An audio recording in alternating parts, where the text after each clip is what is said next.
Good morning, everybody, and welcome to St. Benedict. It's such an honour to have you all here. It's also quite strange to be stood in a theatre looking out over some of you, knowing that hopefully, fingers crossed, I'll also be, and what's going on in here will also be in various other locations. Can I say what an honour it is to be able to host you all here at St. Benedict? An absolute delight. I'll be honest with you, it's slightly terrifying as well. It's like having about 700 people round for dinner, and you want to make sure it's okay. But thank you all for your patience this morning, and a couple of welcomes in particular. If we could just give a big welcome to Sean Harford, who's Ofsted's National Director for Education, who's with us this morning. Sean, very welcome to St. Benedict. Thank you.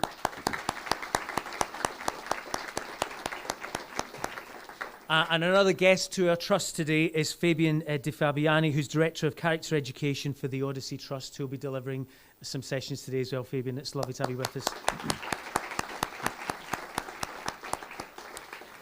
Just a few practical points from me. Firstly, just in terms of events for the day and some housekeeping.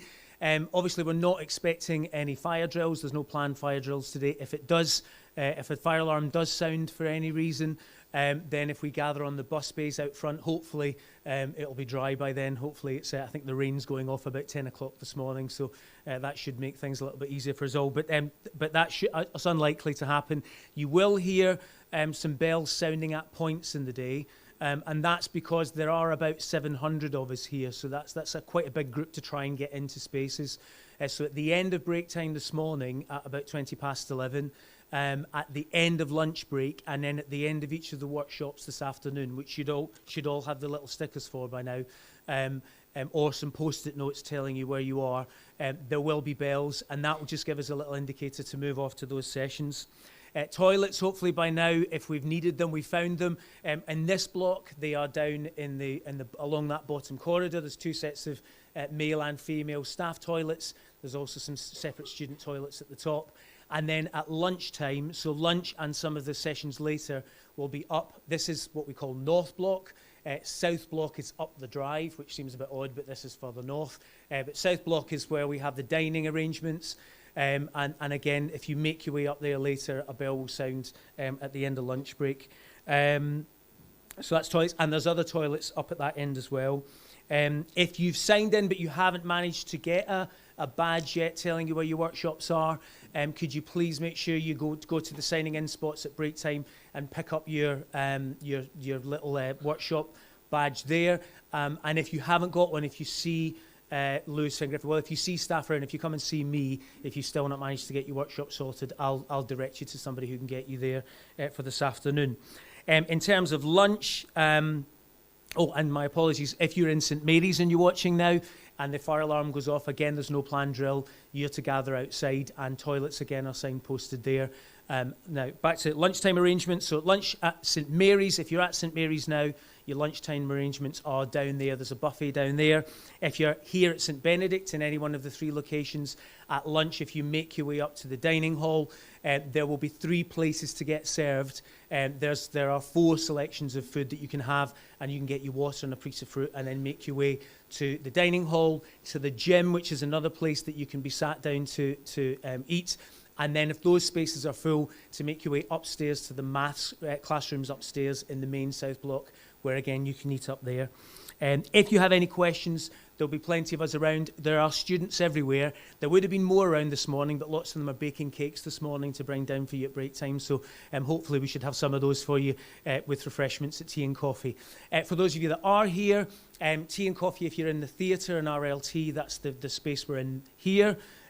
Your refreshments are through in the dance studio. If you're in the Savannah Suite, your refreshments are in the Savannah Suite and we'll bring them to you. And if you're in the Lafayette Suite, our refreshments are down the bottom corridor again in room 5, which is just round the corner. And again, St. Mary's, it's down in the dining hall end of the space in St. Mary's.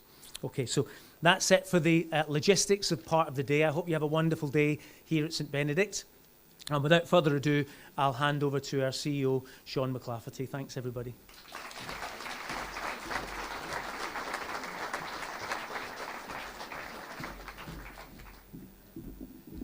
Good morning, everyone, and thank you, and welcome back. I use the words welcome back because I calculated it's 84 days since we last came together as a family of schools. And it's actually quite different from the Winding Wheel in Chesterfield, as you've realised. We're not under one roof. And these pictures, I hope, are being beamed across different buildings at St Benedict and at St Mary's Derby. So I'm hoping all that technology goes to plan. Today has been a year in planning, and I'm delighted that we've got two such excellent keynote speakers in Fabian and Sean. And they complement the outstanding, gifted and talented speakers we have today as well, both from within and outside the Trust. I'm going to do something unusual just now. I'm going to start with the thank yous because I won't have the opportunity to say thank you at the end of the day. So I do want to take this opportunity just to say a few words of thanks to people who have helped make this day such a success, which it will be, I'm sure. I want to start by thanking the real VIPs today, and those VIPs are the students of St Benedict School. They'll be leading us, they're over there on the left, they'll be leading us, give them a round of applause.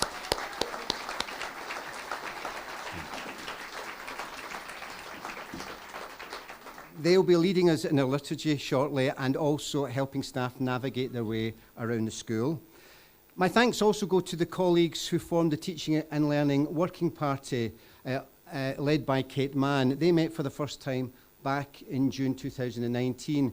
And it's CEOs have got a great job because we say, why don't we do this? And then that creates a ripple effect, and lots of colleagues have got to do a huge amount of work to make it happen. And today we're making something very special happen. So I'm really grateful for those colleagues who attended those workshops. And I also want to thank the colleagues who will be running the workshops this afternoon as well. There are thanks to staff from both schools, and I've got a few names to read out, if I may. From St Benedict's, Colin, Michael, Lewis, Kevin and Maxine, and from St Mary's, Amanda, Jill and Bushra. Many of our workshops are oversubscribed today, but they will be videoed, so they will be available to those colleagues who wish to watch them at a later stage. And I'd also like to extend a warm welcome to our special guests, Peter George, who we've got today, and our Trust Board members, Jacqueline Rodden and Deacon Richard. Okay, thank you. We'll give them a round of applause. I was attending a recent CEO conference, and I was speaking to another CEO about teaching and learning inset days because they're not uncommon. Lots of trusts do them. And this particular chap I was speaking to was saying to me, yes, we involve our teachers, but the support staff aren't really included. We let them work in school. We let them, the phrase he used was, we let them keep busy. They do some work and they keep busy at school. And I listened to what he was saying, and I thought to myself, gosh, there might be some people sitting here today who might think, actually, that would have been a good idea. But, I couldn't disagree more. We are all educators of children, whether you're a caterer, a technician, a TA, a teacher, a caretaker. Anyone who works within the Trust is an educator. And for that reason, we all have to be together on this teaching and learning inset day. We wouldn't have it any other way. So I think that's important. The other thing I wanted to say to you was this facilitator at this conference also asked a really interesting question. And the question was this: why does your trust exist? Why does your trust exist? A really simple question, but this room full of CEOs, they all went silent, and they thought for a moment, and you could hear the thinking, and then all of a sudden all these mission statements started to come out. And I sat there and I noted these down, and the words such as achieve, prepare, excellence, lifelong, committed, potential, solid foundation, inclusive, skills, and global. Now, there's nothing wrong with any of that, but it all seemed a bit bland and it all seemed a bit samey to me. So I could stick my hand up, and I said what I thought was a really good answer: we want to secure Catholic education. And the room went quiet, and they all looked, and I was the only Catholic CEO in the room. But it reminded me that is our mission, and that's why we are here, and that was and is the vision of Bishop Patrick. And that's what makes this trust so special. And I'd like to finish by quoting one of my favourite groups from the 1980s who capture I think, what we're about as a trust. And it was Bananarama who said, "It ain't what you do, but it's the way that you do it."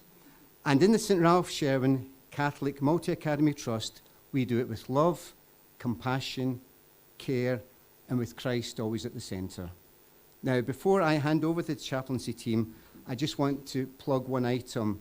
On Friday, the window for the staff nominations closes. As you know, in July, we have a staff awards / charity fundraiser going on for St. Ralph Sherwin.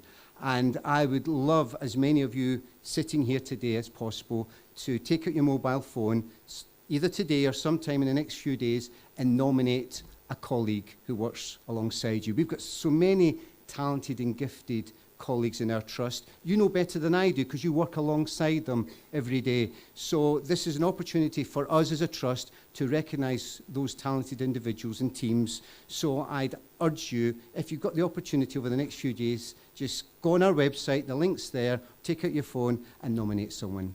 Okay, so that's all from me today. Just have a lovely day, and I'm going to hand over to the chaplaincy team now. Thank you.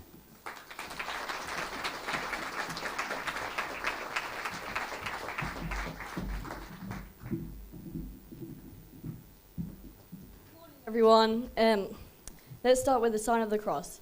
Name Father, Son, and the Holy Spirit. We're going to start with some Jesus eyes to get you all ready for the day. What's Jesus eyes? Well, Jesus eyes is the original CrossFit. Jesus did this every single day before he went off performing his miracles. So shall we start? I think we should. Okay. So first, with everyone would like to stand up wherever you are.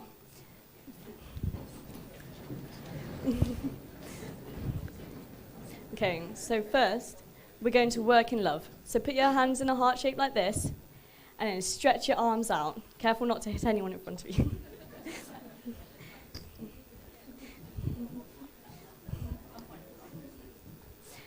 Okay, so the next one we're going to do, you ready for this, William? We're going to feed the 5,000. Yeah? Yeah? So put your arm up like this, and your other one like this, and then start feeding the 5,000. Just go on, just feed everyone. There we go. Okay, so the next one we're going to do is healing the blind. Can you believe that? Wow. Wow. So what we're going to do, put one hand over your eye, like this, and then stretch your arm. Do the same with the other side. Stretch.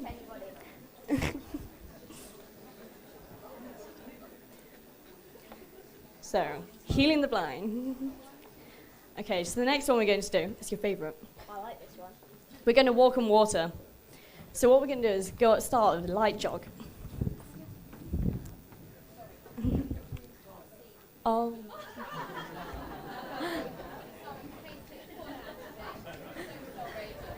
Okay. You're going to have to do this sitting down now. So walk on water. So everyone in here, you're going to have to tap your feet or something. Okay, so the next one we're going to do is save Peter from drowning. So you're going to lean down and stretch. And stretch. And stretch. And stretch. And stretch. Well, that's Jesus eyes. Anything you guys want to say? I think we're all pumped up and ready. Yeah, I think you're all ready. Yeah. This is all great.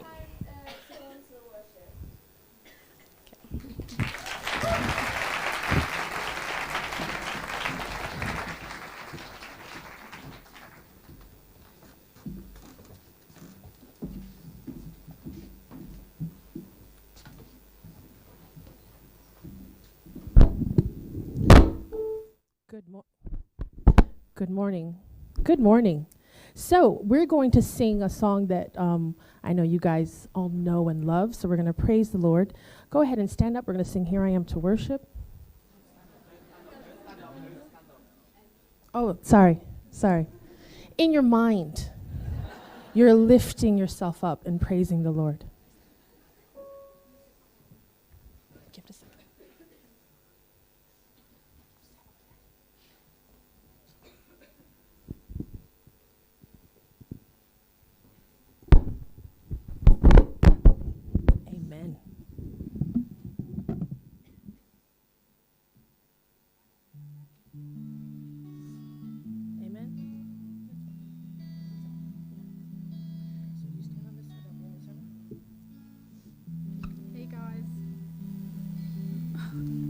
Hey guys, so I know you've all had fun doing your Jesus eyes, but now we're going to cool down and worship. So we're going to sing Here I Am to worship, and if you want to join in, the words will be on the screen.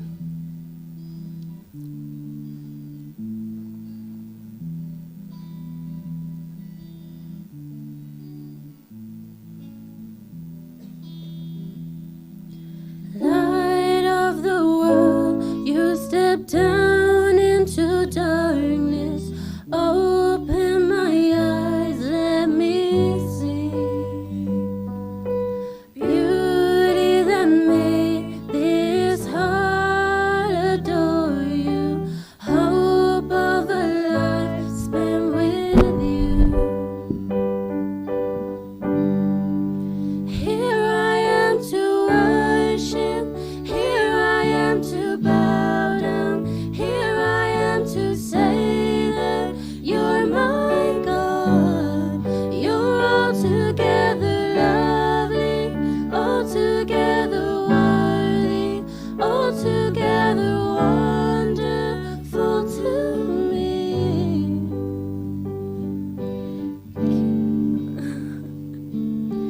King of all days, oh so highly exalted, glorious in heaven above. Humbly you came to the earth you created, all full of sin became poor. So here I am to worship. Here I am to bow down. Here I am to say that you're my God. You're altogether lovely, altogether worthy, altogether wonderful to me. And I'll never know how much it costs to see my sin upon that cross. I'll never know how much it costs to see my sin upon that cross. I'll never know how much it costs to see my sin upon that cross. So here I am to worship. Here I am to bow down. Here I am to say that you're my God. You're altogether lovely, altogether worthy, altogether wonderful to me. Here I am to worship. Here I am to bow down. Here I am to say that you're my God. You're altogether lovely, altogether worthy, altogether wonderful to me. Here I am to worship. Here I am to bow down. Here I am to say that you're my God. You're altogether lovely, altogether worthy, altogether wonderful to me. Amen. Hallelujah.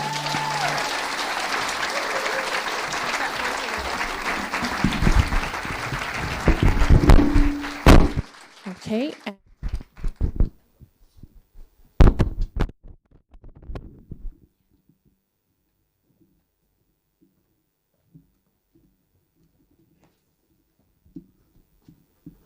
A reading from the book of James. If there are any wise or learned men among you, let them show it by their good lives, with humility and wisdom in their actions. But if at heart you have the bitterness of jealousy or a self-seeking ambition, never make any claims for yourself or cover up the truth with lies. Principles of this kind are not the wisdom that comes down from above. They're only earthly, animal, and devilish.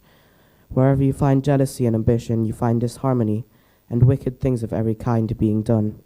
Whereas the wisdom that comes down from above is essentially something pure. It also makes for peace and is kindly and considerate.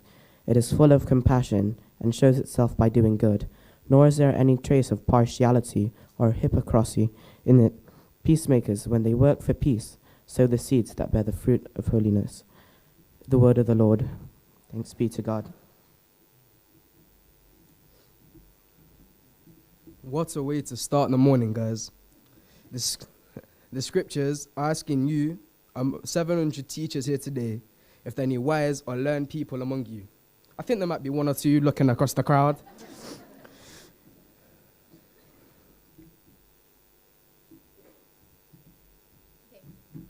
I know what you're thinking. I know what you're thinking. We're going to have maths competitions and English battles and other stuff, but we're going to have bookmarking. You ready? Go.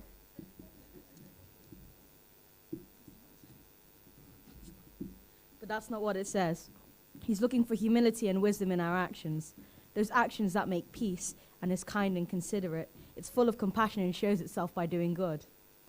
Now, with the person next to you, I want you to think, pair, share about what we mean by this. You've got 30 seconds. Go. Yeah, they need to do it, man. What's going to answer them, man? Timer. How many seconds? I don't know. We'll give them a bit longer. It's a little bit. Right, he gonna pick on? Should we pick on someone in front of him? Fam, you know we've got to pick. We've got to pick on our teachers that we know. You know I'm gonna say, fam. I'm gonna say Miss Peden. It has to be, fam. It has to be. Because just like look across them and feel like you over there. Yeah, I think you can stop them. Yeah, calm. Just be like, all right, quiet now. Can some quiet, please? Thank you. Can I have some hands up, actually? Because we like to give everyone a chance here to apply what they think. No.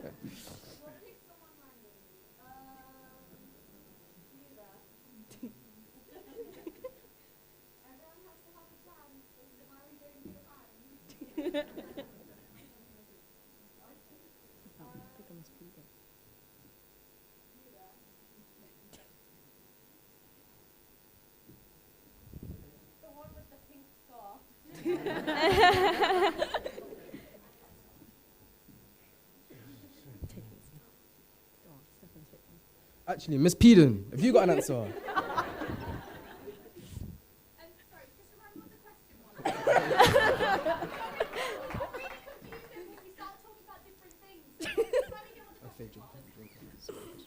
Okay, so the scripture talks about these actions that make peace, is kind and considerate, and is full of compassion, and it shows itself by doing good. So what do you think this means? I think from teaching point of view, from a teacher point of view, I think today we're going to be kind and loving and compassionate by networking with other teachers, getting to know each other, spreading the love of the maths, etc., etc. And I think you guys are awesome, and thanks for picking on me. Thank you, Miss. Great answer. You know what? You deserve a gold star for that. Yeah, and so you remember that Jesus eyes that we did? Yes, it was fun and seemed a bit silly, but if we work in love, then we can feed the 5,000. We can feed the students with the word, the bread of life.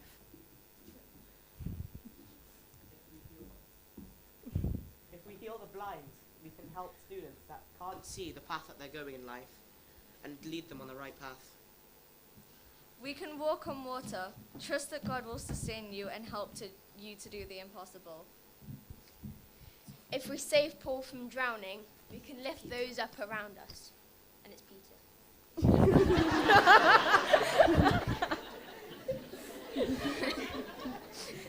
I leave you with the words of Paul to the Corinthians.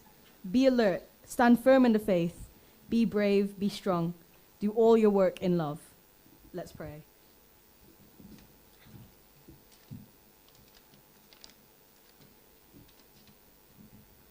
Dear Lord, We pray that you open our eyes to see your truth, open our ears to hear your word, and our hearts to your wisdom. Lord, hear us. Lord, graciously hear us. We pray that you guide our actions so that we can live and love like you. Lord, hear us. Lord, graciously hear us. We pray for the speakers, that their knowledge will enable us to enrich lives of pupils and our other communities. Lord, hear us. Lord, graciously hear us. We pray for the person on our left and right, that you would support them physically, mentally, and spiritually. Lord, hear us. Lord, graciously hear us. Amen. Saint Ralph Sherwin, pray for us. All the saints, pray for us.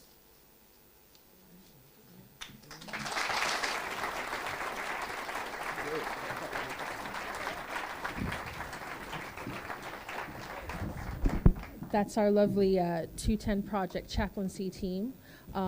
They are a blessing to my life. I know with all the other schools out there, our children are a blessing to our lives. They teach us, they inspire us with their creativity, with their knowledge, with everything of who they are, of what God created them to be.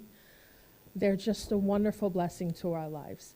And those children that you think, well, they're even a bigger blessing. You just need to pray for them. So I'm going to leave you now with Jeremy Spencer.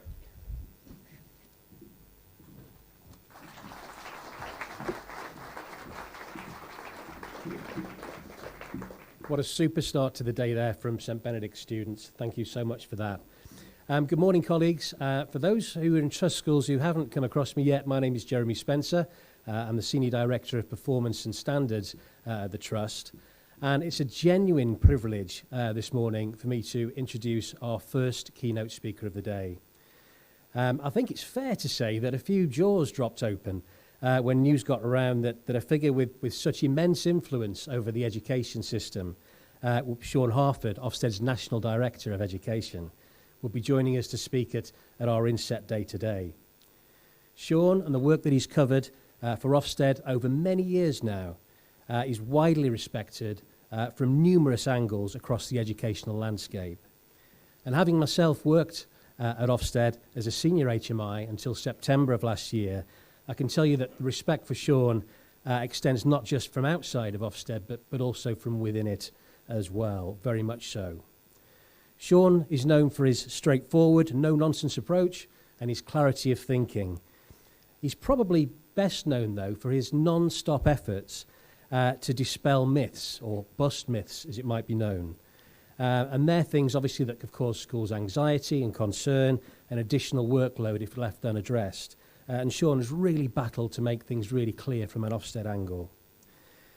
Following Sean's input today, there should be some chance for questions as well, so please put your thinking caps on for that. Sean, it's a very warm welcome to you from St. Ralph Sherwin, and thank you for taking time out, and personally as well, it's great to see you again. Can we welcome Sean Harford, please, everyone?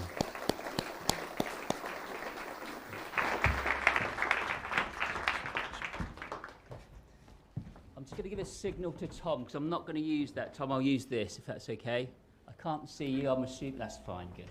I'll put that one over there then. Thank you. Thanks. And thank you actually to Jeremy for the opportunity to come and speak today. There's one thing I really will thank up front as well. Thank you for putting me on virtually first, because at least putting me on first, teachers have got at least half a chance of going out on the end of the day on a high. I will put some questions, some time for questions in from about 10 to, if that's okay, because I think that's probably the best we can, the most we can get from this. But what I want to do today is to look at 3 or 4 things about the new framework. I'm glad, I don't think that the students are in the room anymore, not because I don't want them here, but I wouldn't want to bore them to death, so I can't think of anything more boring from a student's point of view than the inspection framework. However, I'm hoping that it might be a little bit more interesting to yourselves, and when we get round to the questions, sort of get underneath what people are thinking about it, and hopefully, as Jeremy said, maybe be able to allay a few fears, and also some of the myths around the workload that might be involved. There are 4 things, though, really. I want to talk about the foundation of the education inspection framework, how we got to putting it in place. Secondly, there's a quick bit of feedback we've been getting so far in the inspections since September. And Jeremy let me know kindly that 3 schools in the trust have been inspected since September under the new framework, and they appear to have gone very well. So congratulations to those schools. And then some lessons that we've been learning since September about the way the framework is bedding down, the kind of things we need to do to respond to what's happening on the ground, and then so the schools know, are clearer about the issues involved. I will start, though, with why we put it in place, why we put the new framework in place. And it become fairly obvious over time, certainly from the inspectorate's point of view, that what was going on in schools to respond to the accountability framework wasn't quite getting us as a system in the right place. And we absolutely held our hands up to that, to say, there have been changes to the framework over time. Its role, and I'll quickly recap on what its role is really in the accountability framework. When the Parents' Charter was set up, which then led to the establishment of Ofsted, there were 2 arms of accountability to be put in place. One was the annual performance measures that you all know very well. And secondly was periodic inspection to make sure that it wasn't all just about data, that there was actually eyes on the ground to say, well, those data are telling us something about the quality of education, or there are other things involved here. And over time, and I'm sure I can't see because of the darkness, but I'm sure there are people old enough like me to remember the Section 10 inspections, whereby schools had typically, and the few schools I worked in, we had teams of somewhere between 14 and 18 inspectors, came on site for a whole week and went through every department, came up with a report, effectively 2 or 3 page report for every single department in a secondary school and every subject in a primary school. And as a result, gave a very rounded picture of what was going on in the school. Over time, of course, that wasn't, because of the funding put in, that wasn't possible to keep that going. And what happened was the inspectorate started relying more on the data that was published each year through the performance measures. And unfortunately, over time, that look at subjects and that look at learning became too many times often conflated with those data that were put out. So you could basically look at a report and know what the data was. And that became problematic because then schools started to focus in on those things. Especially, and I know the majority of schools in the trust are primary schools. Primary schools, if they are only focusing on a couple of measures around English and maths, then the curriculum can get bent out of shape, and the children don't necessarily get the full breadth of their curriculum and the learning that we would want them to have as educationalists. And that kind of teaching to the test started to become too prevalent across the country. Now, we did some research into the curriculum, and certainly that kind of narrowing in Key Stage 2 especially was happening, whereby children were, rather than looking at the breadth of their reading across the subjects, ended up doing lots and lots of comprehension activities and exercises to focus in on the Key Stage 2 tests. Now, clearly that's not what the tests were intended to be about, and it's not, I think, what teachers intended their education for their children to be about. But that's what happens sometimes when you put measures in place and you don't have sufficient kind of a check and balance to nudge people to do something different.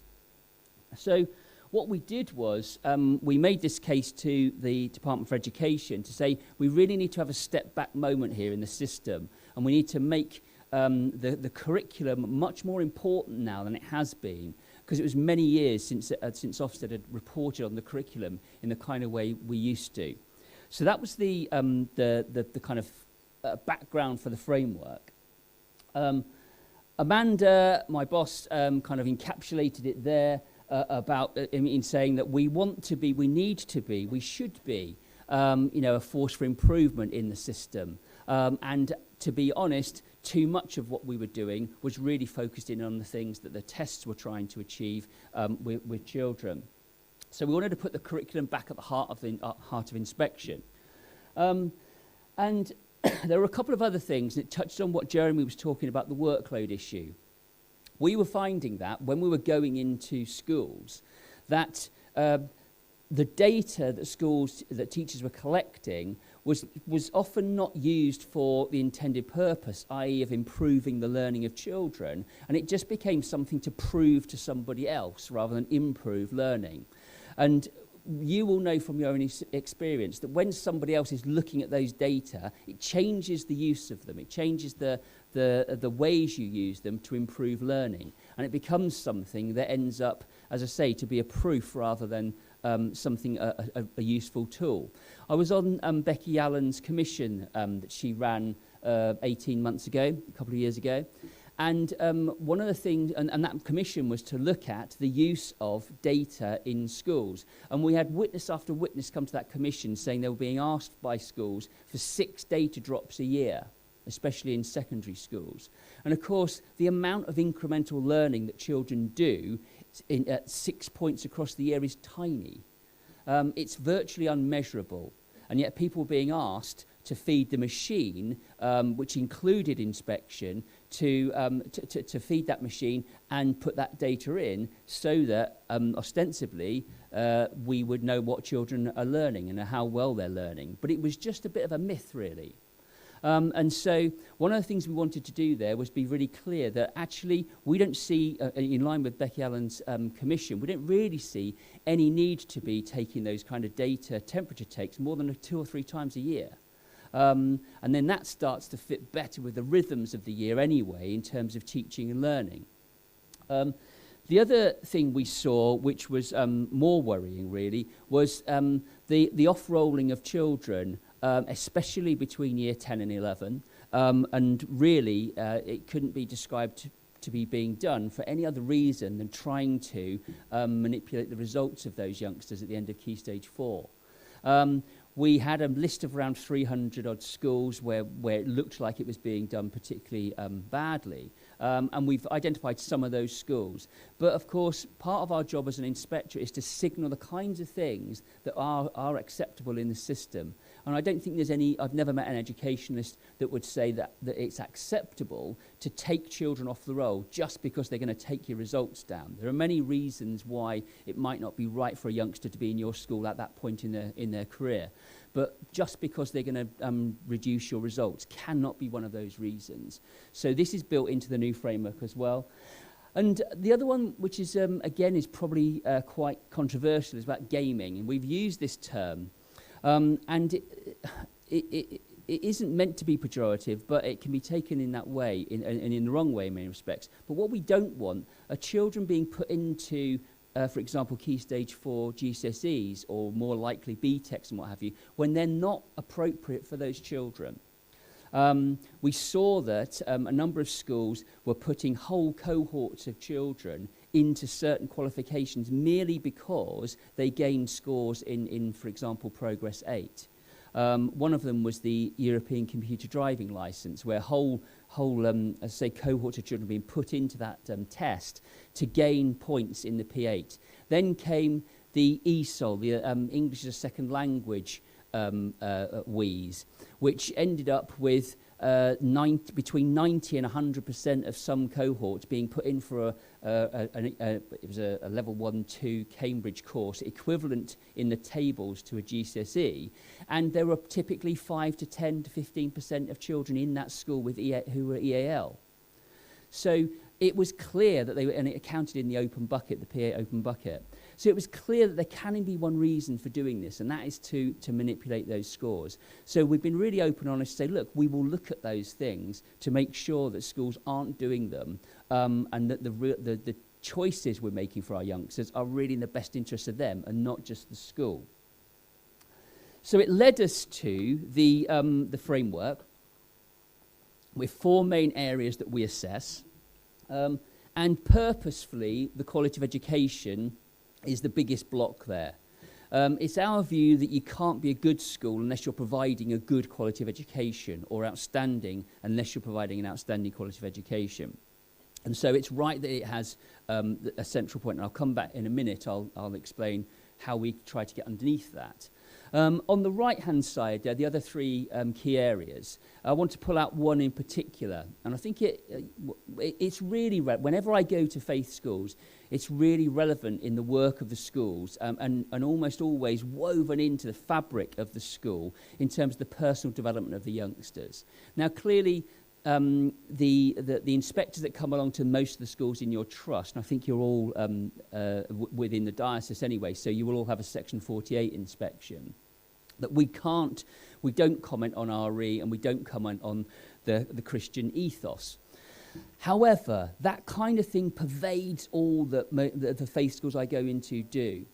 And in so doing, that manifests itself through that personal development curriculum. And one of the things that we wanted with this new framework was to be clear that it's a really hard thing to identify the impact of a personal development curriculum. Many of the things we do with our youngsters in school won't have an impact until they've left school and gone on to other things. But actually the foundations are laid in your schools for the next stage of their education or their training or their employment. And the way they go about life often it is impacted upon by that too. And one of the things within that, and I'll name check Fabian here, because he helped us develop the personal development curriculum, particularly around the way we look at character education.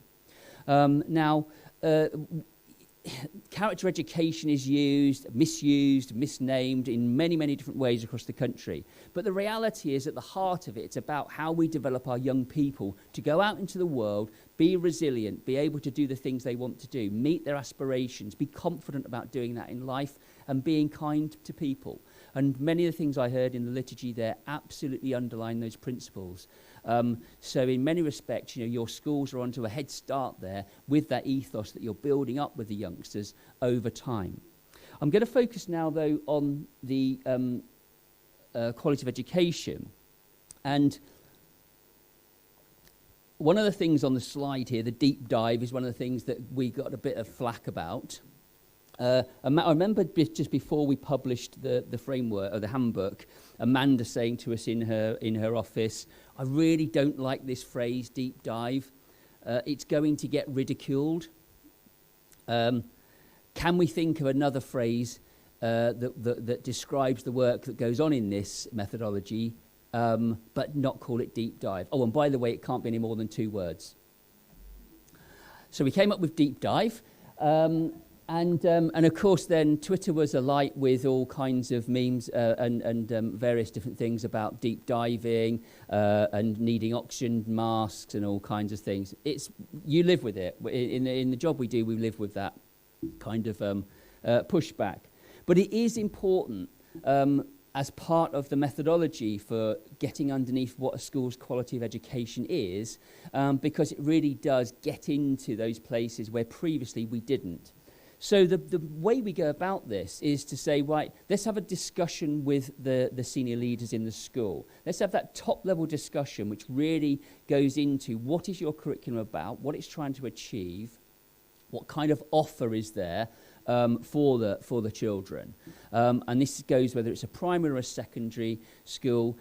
What is it that this school wants to achieve with its curriculum? And it was really interesting when the chair said, chief exec said, that he'd heard all those mission statements of other trusts, and how after a while they kind of all wash over you. The thing here with the way schools are responding to this was they ran off, and because they thought we wanted to know what their intent was, they ran off writing loads of mission statements and vision statements. And actually all we meant within the intent of your curriculum is what you want the children to learn and when you want them to learn it. The curriculum, what's in your curriculum, what kind of things you want them to know about, what do you want them to be able to do at key points. And that's all we mean by that, really. But that top-level discussion is really important with the senior leaders to get that broad picture. And as I say, in terms of offer as well, and I'll come back to offer with about Key Stage 3 and 4 in a little while. Then the inspectors will, through the discussion, identify which subjects they are going to look at with some input from the school, and they're the things they're going to deep dive into. And so they will, as part of that, identify, we'll need to speak to the head of science or the Key Stage 2 coordinator for geography or whatever, whoever it might be. But then really get into the discussion, because what we're trying to do through this is get to the essence of the education in the school. It's not just about those data, but of course they are important still, because that's the impact quite often of the curriculum itself, the results, test and exam outcomes. But actually getting into what it is that's taught, why it's taught in this way, why that, why then. Why is that particular part of the science curriculum taught then? What does it build upon? Where is it going to? So we can look at the sequence of that learning and whether it seems right or not, and indeed whether the children are learning it anyway. And then we kind of bring all the evidence together in a discussion with the staff involved in that department or that subject or that key stage or whatever. So you won't be getting, as a teacher, the individual feedback about your lesson, because frankly, that's just part of the whole thing. We won't be, we haven't graded lessons since 2014 actually, but we won't be grading them, we won't be talking in that way. It's not about your performance. And we're hoping that kind of takes the level of anxiety down of teachers, because it really isn't the case that, if I don't perform in that 20-25 minutes, that the school's going to suffer as a result of that. It's a much more educationally based and rounded discussion about what's going on in the school than just the performance of individual teachers. And so that kind of tries to summarize what that process is. I didn't talk about discussion with pupils, very, very important. So the idea of going down and deep diving into a subject, as part of that, sitting down with the students, talking to them about the work they're doing, talking to them about the work they've done, and what they remember and understand about that work is absolutely vital. In addition to the kind of other things we talk to youngsters about in terms of how the school treats each other, whether their concerns are heard, whether they're treated fairly, and what have you. Discussion with teachers I've spoken about, but as I say, much more about a group kind of discussion in addition to those discussions with senior leaders. And there's one thing preempting a little bit, one of my last slides here, is that one of the early things came out, particularly in primary schools, was that they're not set up the same way as secondary schools. Of course they're not. The subject leader may, and probably doesn't, frankly, have a degree in that subject, and therefore can't be expected to be expert in the kind of ways that secondary education often views subjects. And that's absolutely understood. They may be NQTs, they may be RQTs. They may not have the confidence necessarily at this point in their career to sit down with an HMI or an Ofsted inspector to have those kind of discussions. And that's perfectly understandable. What we want, though, is for people to be able to tell us about the things in that subject, and that can include having the senior leader or the faculty lead or whoever it is, and in a primary might be the deputy or head, sitting with the subject coordinator to then be part of that discussion, because it really is about us trying to find out and having the right conversations about what's going on in that subject across the school. It's not to test the individual person in their kind of subject leadership in that way.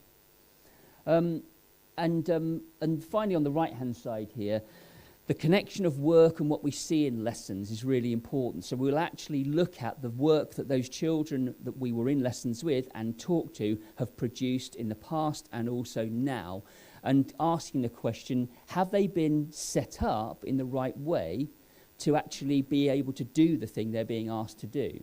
So have the components that are required for this sort of composite of things going on, have they been put in place in the right way? Or if they're actually practicing the kind of components that later on will lead to a certain success, then, is this the right sequence of things to achieve that aim? Now, feedback so far has been, this is a game of two halves.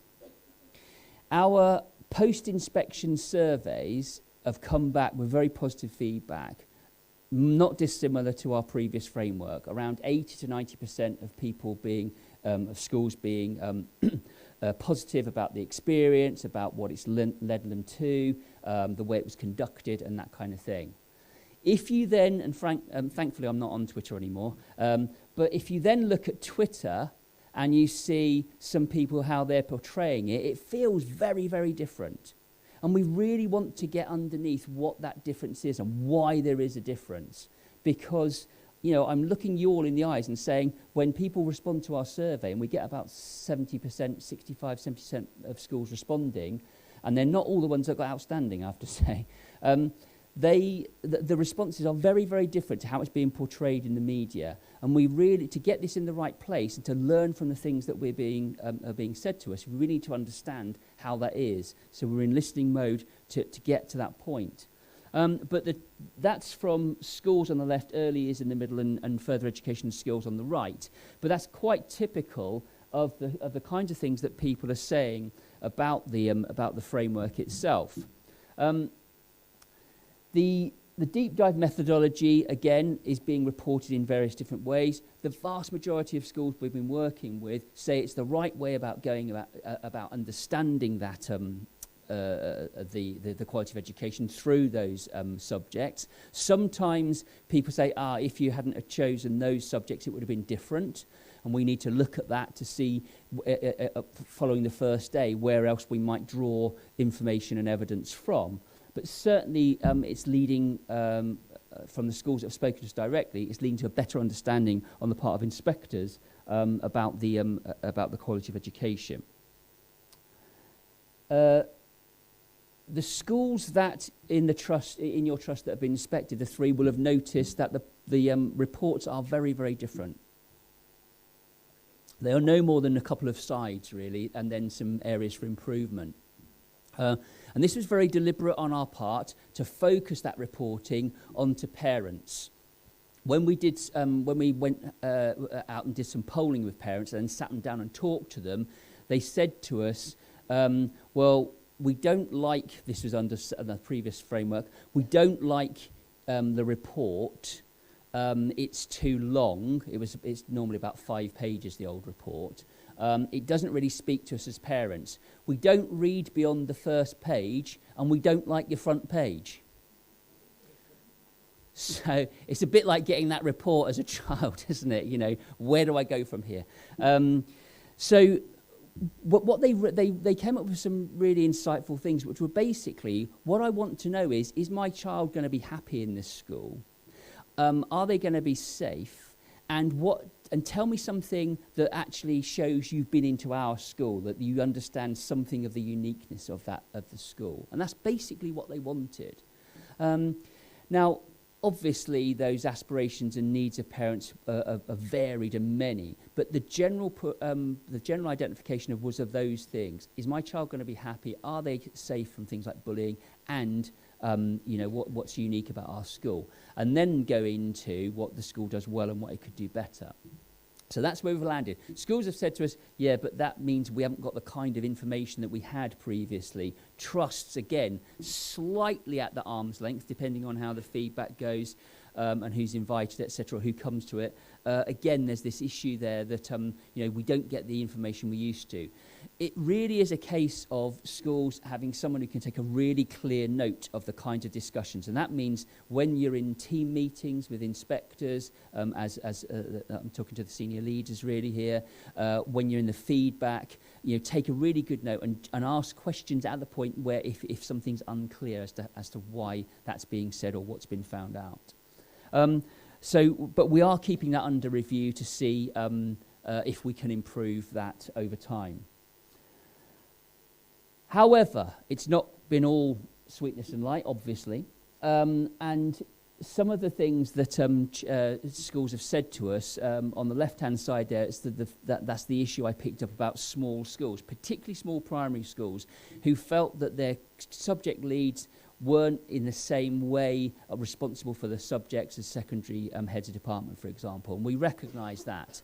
We recognised also early on, in the first couple of weeks, that we went in and in those small schools and said, okay, in primary this is, we have to do a deep dive in reading. It's compulsory. We will probably look at maths, not necessarily, but probably look at maths. And we then look at one or two foundation subjects. And by the time we'd lined those up, it was the same person getting seen in every interview, because it's the same person who's responsible for those things. And clearly that's not tenable for the teacher. So we've said to inspectors that if at all possible, you need to avoid having to speak to that same person, that same subject lead, across multiple subjects. I think it's also helpful when the head teacher or senior leaders come in to support as well, and that's absolutely something that we welcome happening. It doesn't have to happen, but we welcome it when it does. New style reports, I mentioned that a minute ago, and the one on the right's really interesting. And it's because it was actually from a MAT leader about a school in their trust where they had, and I think it was a primary if I remember rightly, had particularly good Key Stage 2 English and Maths scores, particularly good. I won't say outstanding because there's no such thing as a level of outstanding in those things, but they were, brilliant, high, very high. Unfortunately, how they'd been achieved was by reducing the rest of the curriculum and effectively hothousing children so they weren't really learning anything much outside of the core of English and maths.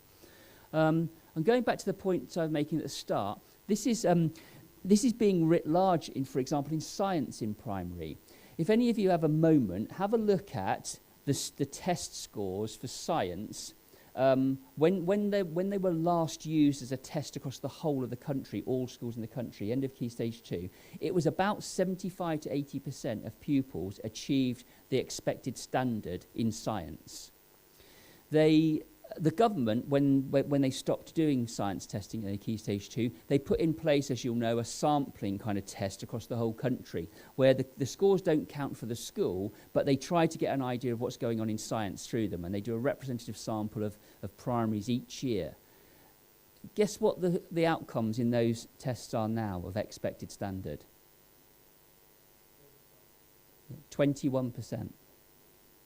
Now, the problem with that, of course, is it's saying that primaries, when that's taken away, they take their focus off of it.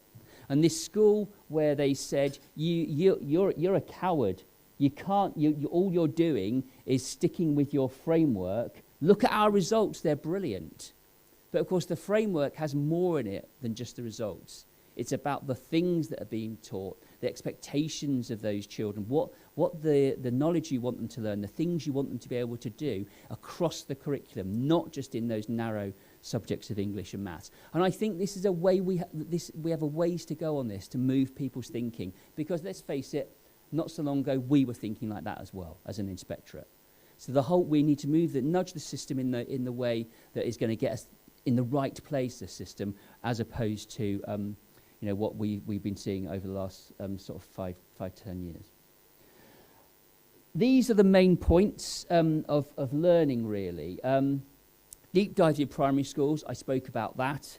I really think that we're getting people into a better place on this, but it really is about people being honest. And as a subject lead, coordinator, if you want that support of a senior leader, don't be afraid to say, oh, I'm going to bring my senior leader in with me if that's okay, because we do this more as a team. It inevitably in the smaller primary schools happens as a team. It's teamwork more so than anywhere else. Key Stage 3, 4 in secondary.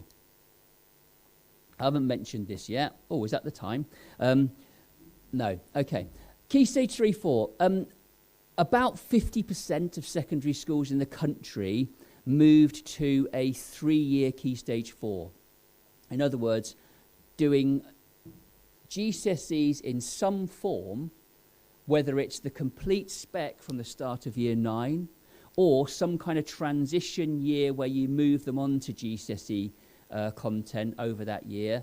About 50% of secondary schools do something. One school I know of, we haven't gone there yet, asks their children to make their GCSE option choices at the end of year 7.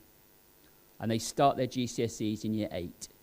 And they do 4 years of GCSEs. Now, I don't know what enrichment and how they seek to broaden their curriculum. That will be a discussion we'll have when we go on site. We're not making a judgment about that, but it does seem that it would be a difficult thing to ensure a broad, balanced curriculum if you are only doing your GCSE subjects for 4 years. 3 years, we're getting to the point, okay. If schools start their GCSEs and only do their GCSEs from the start of year 9 through, we think, unless they can show that in year 7 and 8, they've covered off in a deep, rich way the Key Stage 3 curriculum, national curriculum, if it's a maintained school, then we find it difficult to see how that is keeping the breadth and balance that was the spirit of the national curriculum. Academies, however, of course, all of which you are in a different position, because legally you don't have to follow the national curriculum. But we've said that the curriculum that you do follow should be as ambitious as the national curriculum. And this is where the discussion gets richer and more nuanced. And we need to be able to think about how we discuss this and what schools are doing to respond in the right way.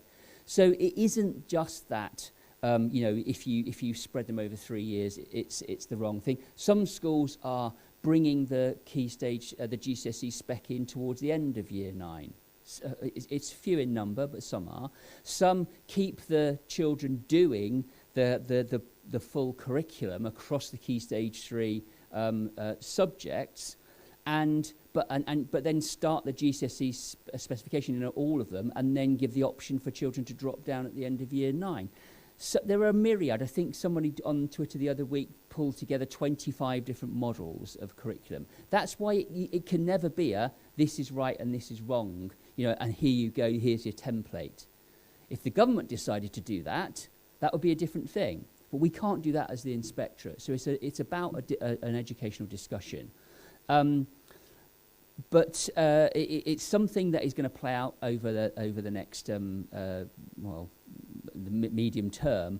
I hear this morning in the paper that the EEF, the Education Endowment Foundation, have been funded to do some work on this, to look at what impact it has doing key stage doing GCSEs over 3 years. I do just, though, worry that if it's just GCSE specification for 3 years, that if you're doing English, for example, which is typically a novel, an anthology, and a play or what have you, that doing the same novel for 3 years is a pretty denuded diet. That just worries me, really. I would have a much greater discussion with the school, I think, if they were saying, yes, of course we get onto that, but we're doing our 19th century novel, but here's the way we prepare our children to be ready to get the most from that 19th century novel in looking at these things and doing these things and maybe reading these, but et cetera, et cetera. So that kind of richness is the way we want schools to go. And that final point is important. I've said a lot about schools that do things, some schools that do things just to manipulate the results. However, at the bottom of this is that we need our children, especially at the end of Key Stage 4 and 5, to be going out into the world with the kind of qualifications they need for their next stages of education and training and employment even. So it is not about results don't count. Standards are really important, and the impact that those show and give evidence for is really important. It's just that this balance got out of kilter over time. As I say, we played our part in that. We're trying to rectify that. I said 10 minutes for questions. Oh, yes. Hello. So I'm speaking really to the people in the other 3 locations. If you'd like to ask Sean a question, if you could use Twitter and use the hashtag SRSFamily, those questions then will appear on the screen behind us. In the meantime, you can take questions from in here, but if you could repeat the question, because the mic doesn't pick it up for the other places. Thank you. I'll try. Okay, that's amazing technology. In the room here, though, which is obviously not as difficult as seeing in the other room, but still quite difficult. Has anyone got a question? If you can put your hand up and probably shout. I don't know if there are roving mics. There's somebody in the middle, and yes.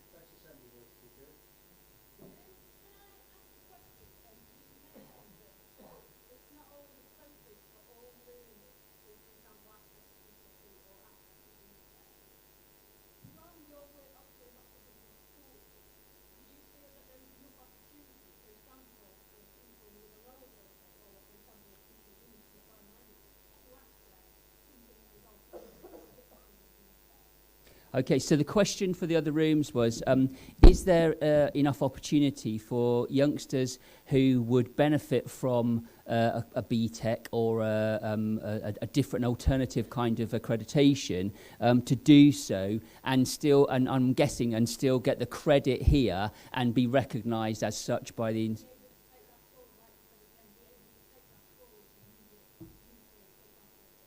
Yeah, and then be able to use it for the next stage of their training or employment or indeed education. Absolutely. Do you know what? The ECDL, which was one of the first ones to come to light here, was probably a perfectly fine qualification, which, if used properly, had been set up such that youngsters who maybe didn't do a full GCSE in IT at the time, or indeed computing thereafter, that would give them some, would motivate them to do some learning in IT. It would give them some accreditation, and because it was only meant for a small, because of its equivalence, a small group of children, it wasn't going to bend the whole system out of shape, and therefore fine. Exactly the same, by the way, as that ESOL qualification I said. You know, if you have 15, 20, 25, even more percentage, a higher percentage of youngsters who have who are English second language speakers, then it's a perfectly valid thing for them to do if they are late to learning the language. And again, it's something that motivates them, that they really get some learning from it. Guided learning hours are put in, and then it gives them some recognition. The problem is when you put all children in, and that's where the continuity, or sorry, the succession falls down. Because of course, if you are a child that's going to that get, you know, in old money, 6, 7, 8, 9 higher passes at GCSE, then you having that ESOL qualification or having that ECDL qualification means nothing in your next stage. Whereas for the very pupils we're talking about, that it could mean something because it's a foundation into, or entry level into, their next stage. That's where, and the real shame of it is, for those children, it's been washed out in the system. So that's why it's a problem. But absolutely, it should be about progression for those children. Oh. I'll read it. What does visit a connected sample of lessons mean, relating especially to primary? Okay.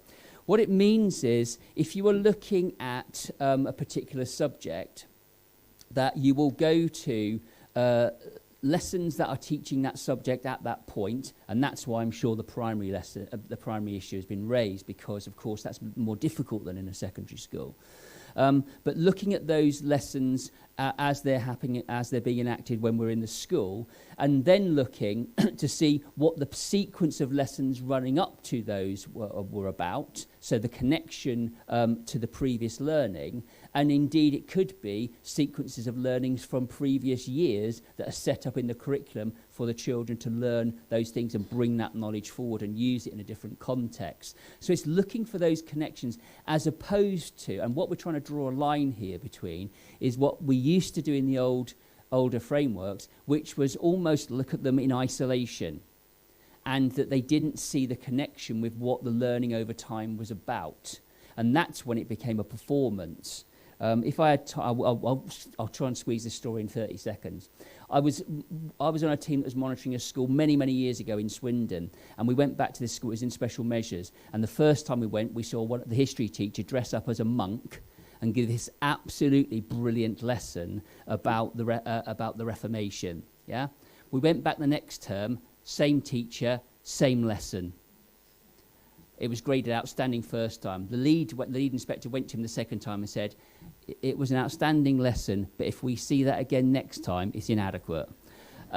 Because actually we know it isn't about performance, don't we? If it was about performance, you would all be even more shattered than you are now. Because you can't perform five separate lessons a day for 5 days a week for 12 weeks in the term. You can't perform like that expectation is set up. So actually it's trying to make it more sustainable, if anything. Which one do you want now, Jim? No, yeah, I don't like doing that, yeah. I might get accused of getting the easy question. Does the recent transition period extension for the curriculum you announced on 35 apply to both primary and secondary schools? Yes, it does. It absolutely does.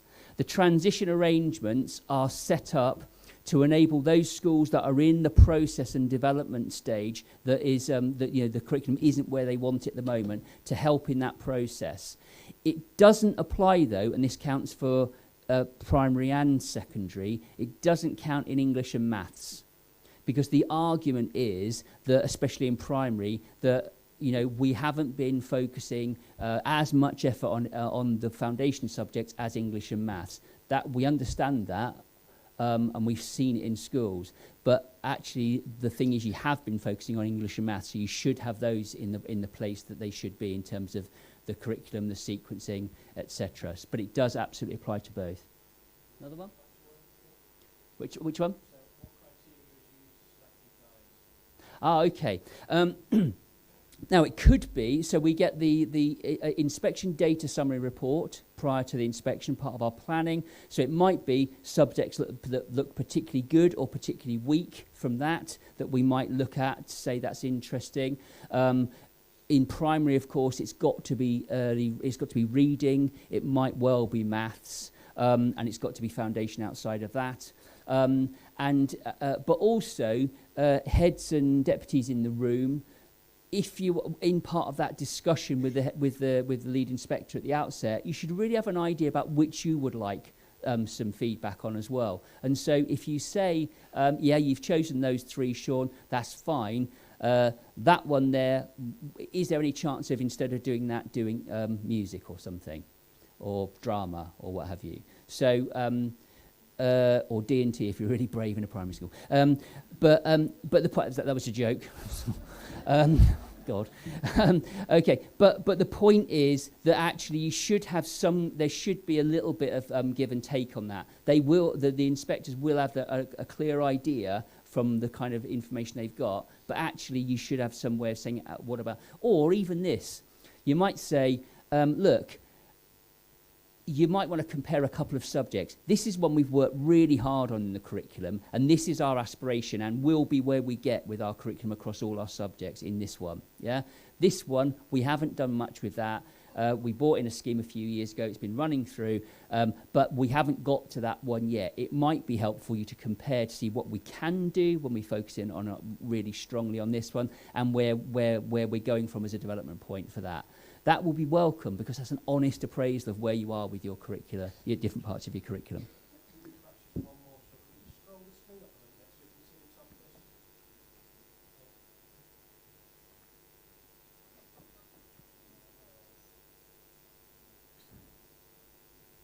Do you want that top one? Yeah, so will allowances be made for socio-economic profiles of schools if they underperform but focus on giving students a broader curriculum? Well, underperformance of the school, of course, probably means that pupils themselves are not getting where they should do. Don't forget, most of the impact judgments are around the progress that children make, and that should be accounted for through the various different measures. That said, of course, if we go to a school in really in like socioeconomically deprived circumstances, and they've really done their best to keep that broad and balanced curriculum, and they haven't gone for those kind of things to push, just because children are disadvantaged, push them down a certain qualification route, getting all the children to do this, that, getting them all to do animal welfare in year 10 and then health and social care in year 11, that kind of thing. If they haven't done that and they're coming out with, broadly average results, then we're into a discussion about is it better than good? Because we understand that those circumstances aren't easy. That said, we're never going to be in the position of saying if we go to Hull and in difficult circumstances and children are getting not as good a deal as they are somewhere else just because they're in economically better circumstances, we're not going to put up with those children getting a poor deal, because that's just not us doing our job.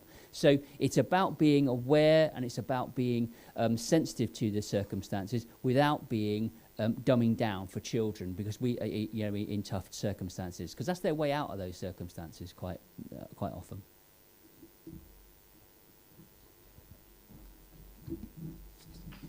Colleagues.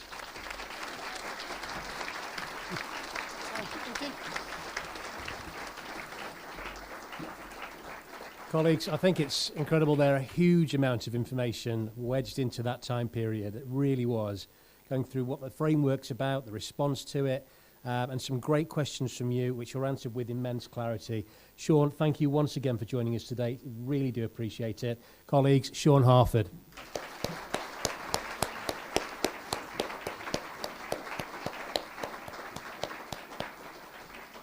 I believe Kevin should be around. He is indeed, absolutely, just to talk us through next steps. Thanks, Kevin. Thanks, everybody, and ready for a much-needed break. I think for lots of us there, it's been a really interesting morning and a long one for some of us. So just to remind you, as we'd mentioned earlier, if you're in the theatre, your refreshments will be served in the dance studio, which is immediately next door. If you're in the Savannah Suite, refreshments will be served in the Savannah Suite where you are. And if you're in the Lafayette Suite, your refreshments will be served along the bottom corridor in room 5. There are students to direct you if you're at St Benedict. If you're at St Mary's, refreshments will be in the dining hall down at the end of the building. Thanks all. We'll break now, and we're back starting again at past. Bell will go to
Afternoon, everybody. Thank you for being so quick with your drinks. Savannah, have to apologise to that room. They're still getting their drinks now, but please just carry on getting your drinks, and hopefully you can listen along as you're stood queuing for your teas and coffees. So, for those of you who don't know me, my name is Kate Mann. I'm one of the directors of Performance and Standards for the St. Ralph Sherwin, and it's really a delight to see so many of you. I feel a bit out of breath. I've been sort of running around between rooms, sort of making sure everyone's okay.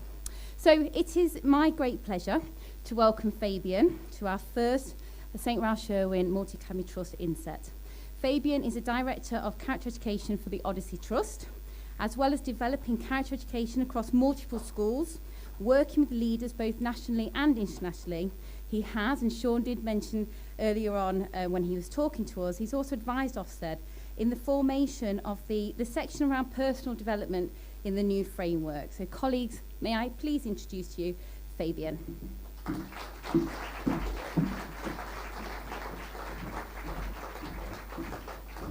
Good morning, everyone. Before I begin, I would just like to say it is a real privilege to be here.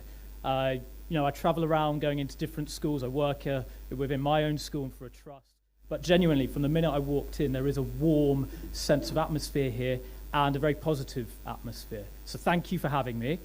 And really, there is a case, excuse the pun, of sort of preaching perhaps to the converted, because from your morning session with the students, hopefully by the end of this session, you will see that the seeds of character development is already here within the school. And that's one thing that I hope I can assist you with understanding, is that character education isn't something abstract. It's not something that is beyond any student or beyond any school setting. Now, I am, as you can see there, an assistant head teacher at Townley Grammar School, but over the last year and a half, 2 years, my role has expanded, and I'm now developing character education across the trust. And we have formed a multi-academy trust with a school which was, well, currently is requiring improvement. And the main plank of improvement within that school and the strategy we're using to enhance behaviour for learning, to enhance the curriculum offer, is via character education. So, what is character education? Well, put clearly, character education is not an abstract idea. It is simply empowering students to try and be a positive change in the world or just within their own world. Character education, as I've said, is not beyond any student, nor is it beyond any teacher. And frankly, character education ultimately should just be known as education. So it's called character education, and I'll share with you a little bit of my story as to how I kind of got involved with this. But initially, my role within Townley Grammar School, I was a house leader, house system. I was in charge of that. And from that set of values, we've expanded. And we realised that the extracurricular opportunities in leadership, in debating, in confidence building that we were providing could actually impact directly on the curriculum. So, there is a quote here from W.B. Yeats. You can all see that. It's very bright up here. I'm kind of being blinded by the light, very appropriate in a Catholic school. So, education is not the filling of a pail, but the lighting of a fire. That sums up the idea, the notion of character education. Sean in the morning previously was talking about intent behind curriculum, and that's fundamental. Education is not just about the teacher so-called filling students with knowledge in their minds without a purpose. Character education can be known as purposeful education, optimistic education. It's simply understanding that when a student is in our classroom, within our school, it is our responsibility to inspire them to want to learn and to want to be a positive change in the world. And that change can be anything, ranging from wanting to go on to become a lawyer and study at Oxford or Cambridge, or simply wanting to help themselves, help their family in any way they can. Sometimes character education can be misinterpreted as seen as trying to instill so-called middle-class values and all sorts. That's not it. Character education done well takes into account the context of the school and takes into account the students you have. And I can already see from this morning that your school has already a strong set of values. So developing a character education program within here would actually be something that could be done, could be achieved, and hopefully will be achieved. You're already doing it. I'm not here to lecture you and say this is what you should be doing. You're already doing it. So, some of the research behind character education is put up here. So character education is not an abstract idea, as I've said, but it has conceptual links to emotional intelligence. There is research, theory, positive psychology behind the idea of character education, and it is linked to emotional intelligence. And I just want to share with you this. This was an article from Forbes magazine. Now, sometimes in schools we get a narrow perspective of education. We have all the answers. Actually, you're part of an amazingly large and hopefully will be very successful MAT. As part of that, we're outward facing. So behind the theory of character education is the idea of emotional intelligence.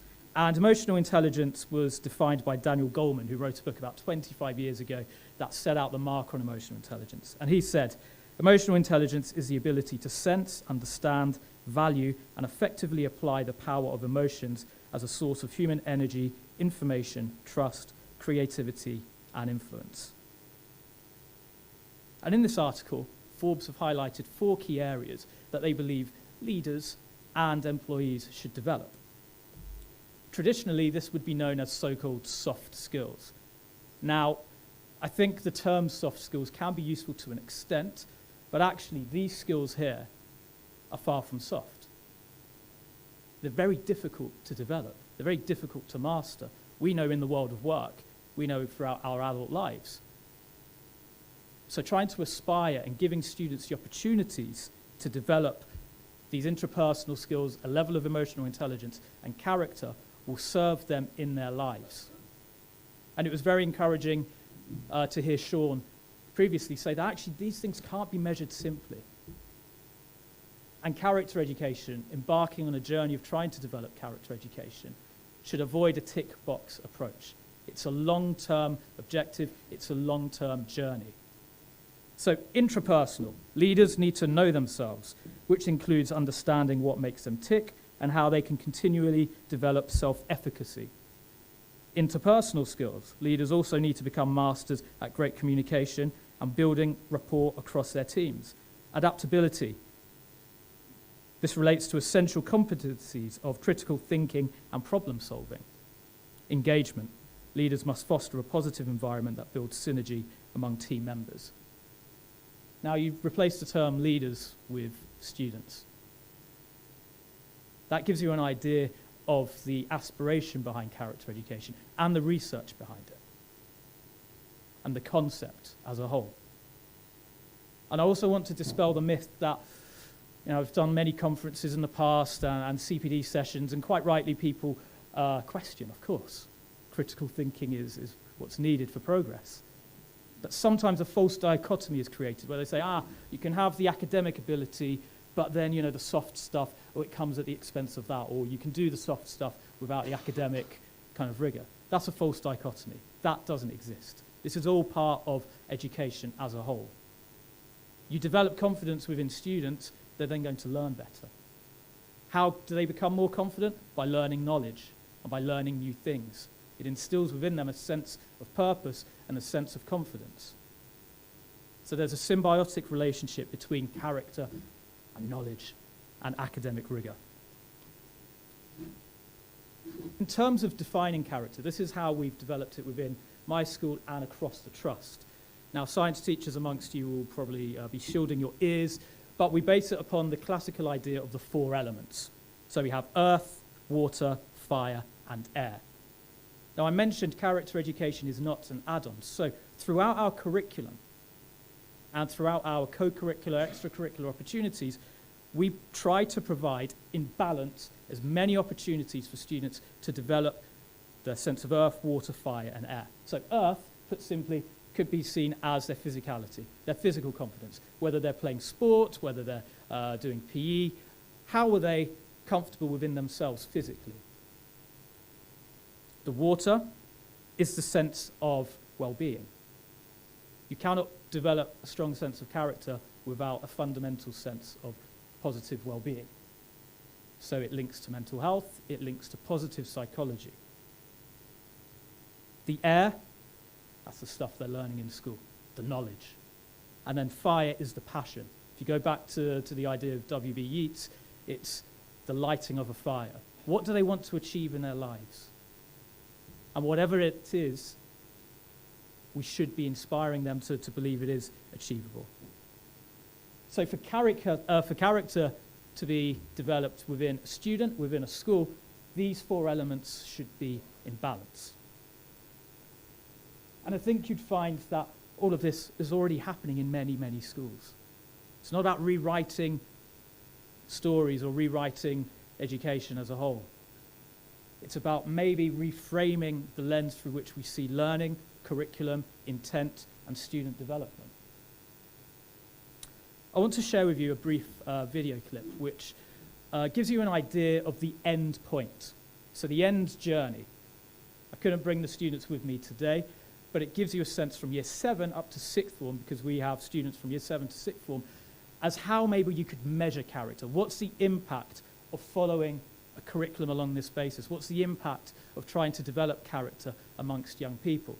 And to give you context, and I believe you do a similar thing here at St. Benedict's, at the end of each year, there is a celebration event. Now, we have our year 13 students alongside our year 7 students.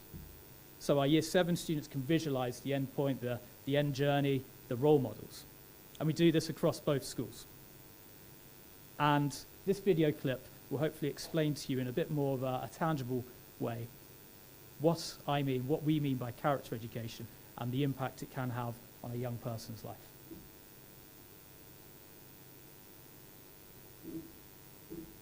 Hopefully. There you go.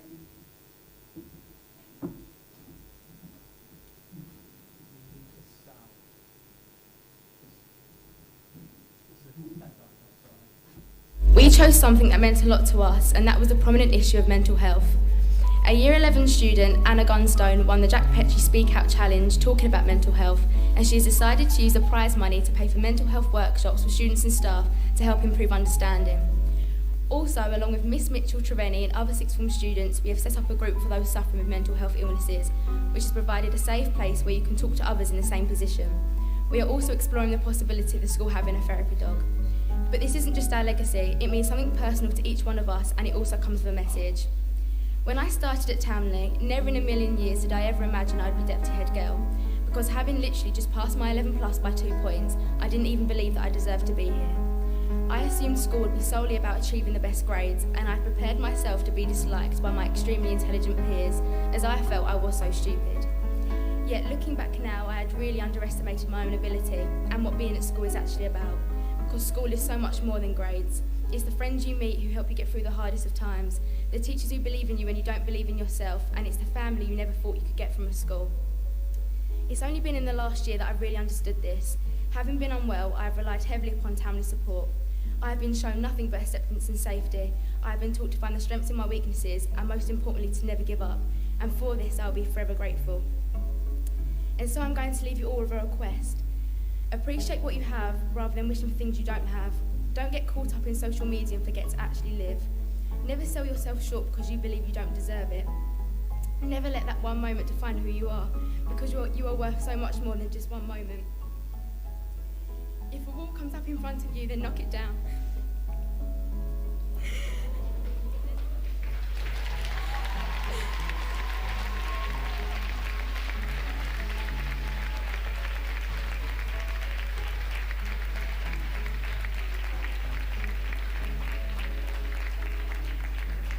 I will finish.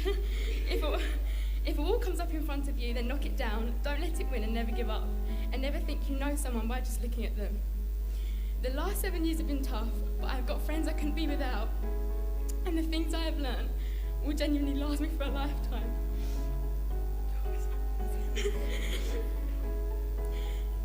Appreciate every moment.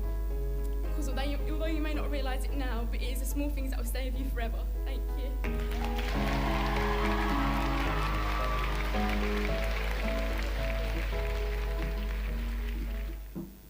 So that's Neve, and every school has numbers of students who've gone through very similar journeys.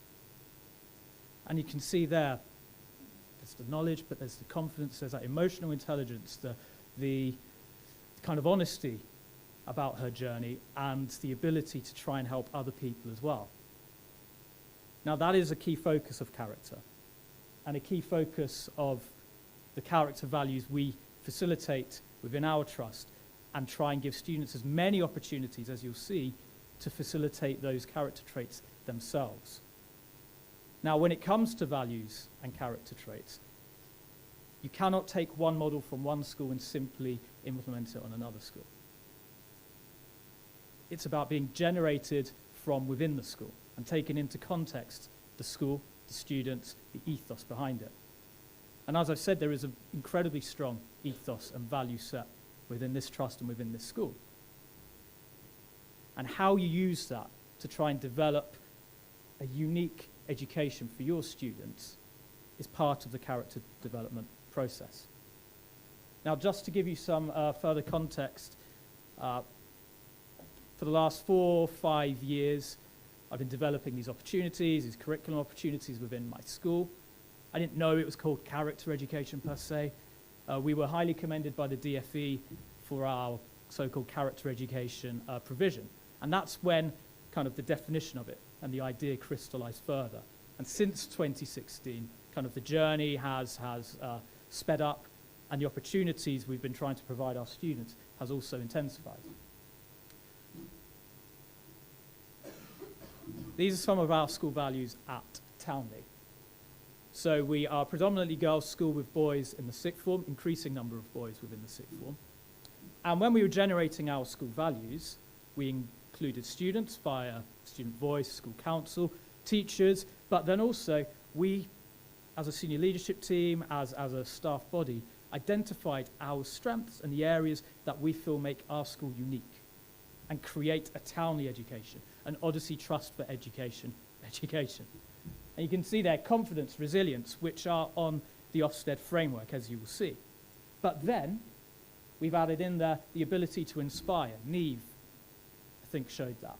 Intellectual mobility. Now, this is a term I coined, which came up on the back of our last Ofsted inspection, which was about 4 years ago, when the feedback was being given by one of the inspectors, who recounted a story of he was in an MFL lesson, he was in a French lesson for year 8, and he was doing the usual Ofsted thing of asking how are you progressing and talking to the students. And the Ofsted inspector was an Orthodox Jewish gentleman. And the student, a year 8 student, rather than engage on the kind of how are you doing in French, just asked the Ofsted inspector, I can tell you're an Orthodox Jew. And the Ofsted inspector said, yeah, no, I am. So, do you have children? The Ofsted inspector said, yes, I do. And then the student went on to ask, well, are they in a faith school? Do they keep the Sabbath? How do they find, if they're not in a faith school, integrated within the school? This is genuinely true. And that year 8 student, a week before, had been learning about the Sabbath in their RE lessons. So we coined this phrase, intellectual mobility, because it shows that the purpose, the intent of what they're learning in their lessons isn't simply for a glide path, a flight path of achieving a grade at the end of GCSE. They're learning these things because it enriches their lives.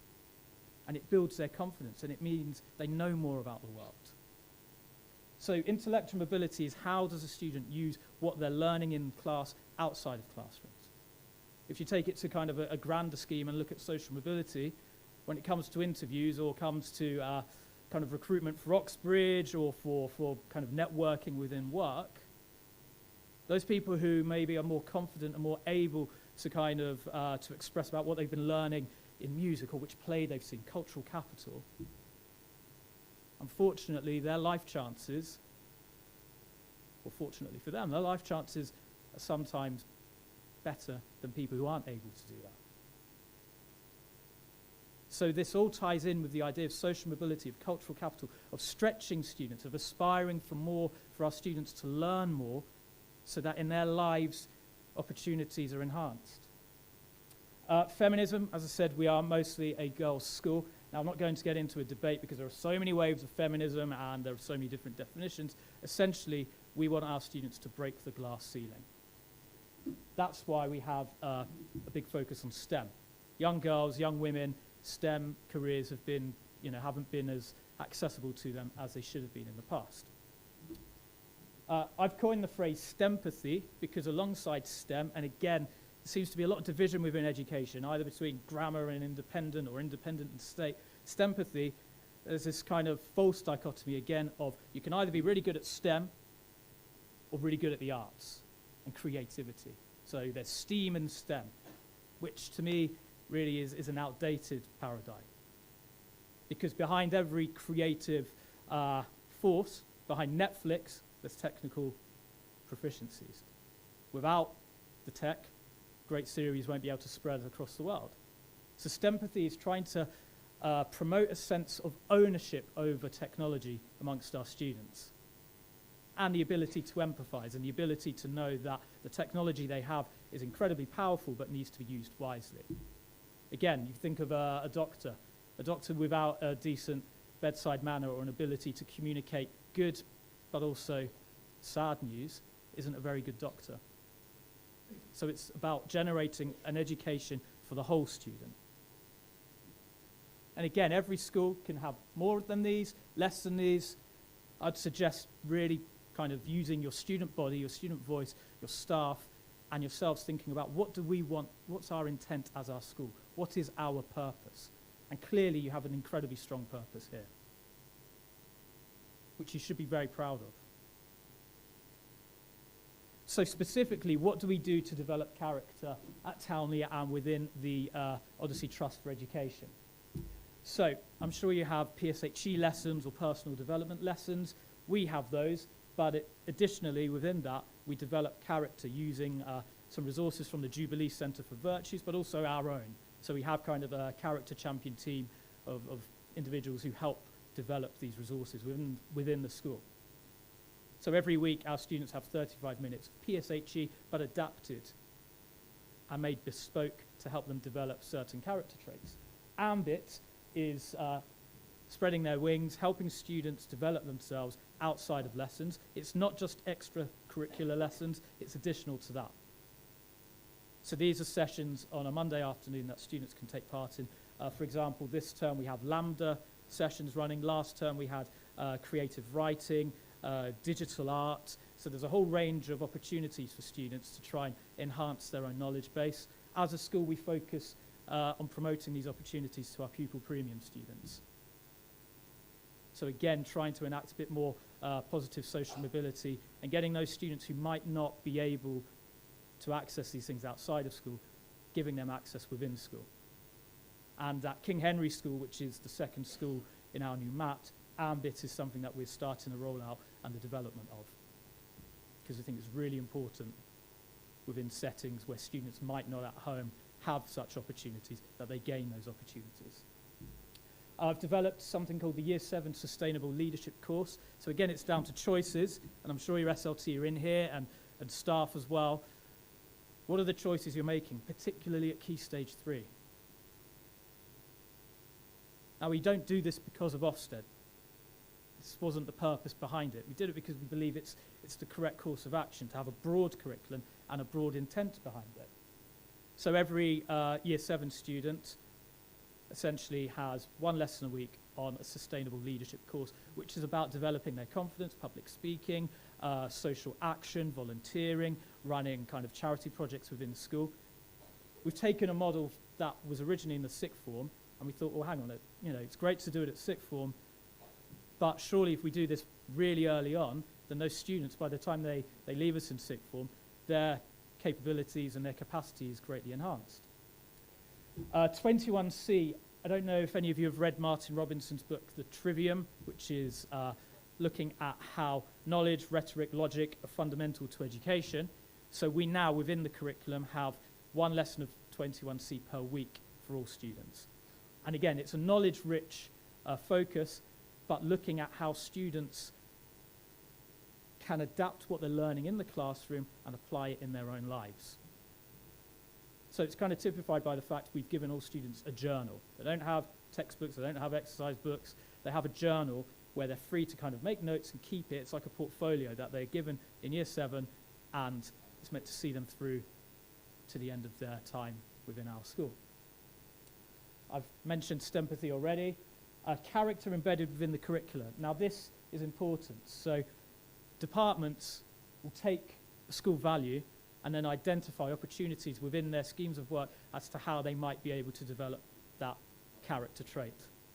So for example, our English department have taken courage, and at Key Stage 3, the books they're studying, the texts they're learning about, and even at Key Stage 4, there are explicit links to courage and to those values. So it's not an add-on. Character education isn't about ticking one box. It's embedded within the school. And really importantly, in my afternoon sessions, the workshops, we'll be looking at this PERMA model. Importantly, we've invested time in delivering really effective CPD for our staff. Because fundamental to character education is role modelling. And do staff role model those positive character traits? Do they use that language with students? Because it's all well and good having one person talking about it and that one champion who's really needed and necessary within a school. But unless it's embedded, unless that language doesn't permeate every aspect of school life, then the impact's going to be limited. So staff developing their own characters. We have an initiative called Work Kindly, which on the last day of half term, we organise a volunteering day where staff, it was an inset day and it was classed as an inset day where staff were given the opportunity to organise volunteering in the local community to take students out. So we had staff going to food banks with students, volunteering in kind of local nursing homes. So it's about developing a positive sense of well-being for staff. And there are ways that can be done. Workload is often an issue, and you know, we're in education, there's always going to be a workload, so it's about thinking, what can we do? What's in our control? What's in our hands to enhance the environment within the school for staff and students? This is the PERMA model, so I'm not sure how clear it is up there. I'll read it out to you. So the PERMA model was developed by Professor Martin Seligman, who is one of the world's leading positive psychologists. And his original idea came from the sense that mental health, psychology, you Google mental health issues, there is a lot, quite rightly, on mental health issues. But there's very little research on how to maintain positive mental health. So originally he worked with the US Marines, and he's taken this PERMA model and it's being applied in schools across the world and in the UK. So Sir Anthony Seldon really started off this narrative about 10 years ago. So PERMA, put simply, focuses on positive emotions. So are students feeling good? Are they feeling positive emotions within the lessons? This isn't about the happy smiley face, just constantly being happy, because that's not life. But is there a positive environment within the classroom? Is that being role modeled by teachers? Engagement, is work fulfilling and interesting? Relationships, what are the social connections like within the school and within lessons? And accomplishments, are accomplishments praised and advertised? I saw on your website that I think you issued your 100,000th positive point last term. I mean, that's a fantastic example of kind of rewarding accomplishments, but not just accomplishments in terms of academic ability. How are students accomplishing these character traits within their daily lives at your school? I guess maybe this section's looking a little bit more at the leadership, but how is this change embedded within a school? What's the journey? Now I can see here you already have a very strong set of values, so you might be at a different stage of the journey. But it's about determining what needs to change, what do we need to develop and why, communicating that often, dispelling misconceptions, so dispelling the misconception that character education is a choice between soft skills and knowledge, and then anchoring the change within the culture of the school and refreezing the scenario. So as I said, this is a long-term journey. It's a long-term mission. At Townley, the journey is kind of in its 4th to 5th year. King Henry School, we're in our 1st year. But already the impact it's had within King Henry School on behaviour for learning and the atmosphere within the school is palpable. It's there. It has been an impact. How to measure that impact? Sometimes things are just sensed when you walk into a school, the conversations you have with students.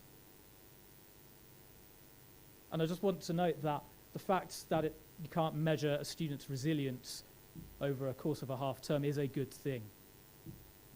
Sometimes measuring can dehumanize and in a way limit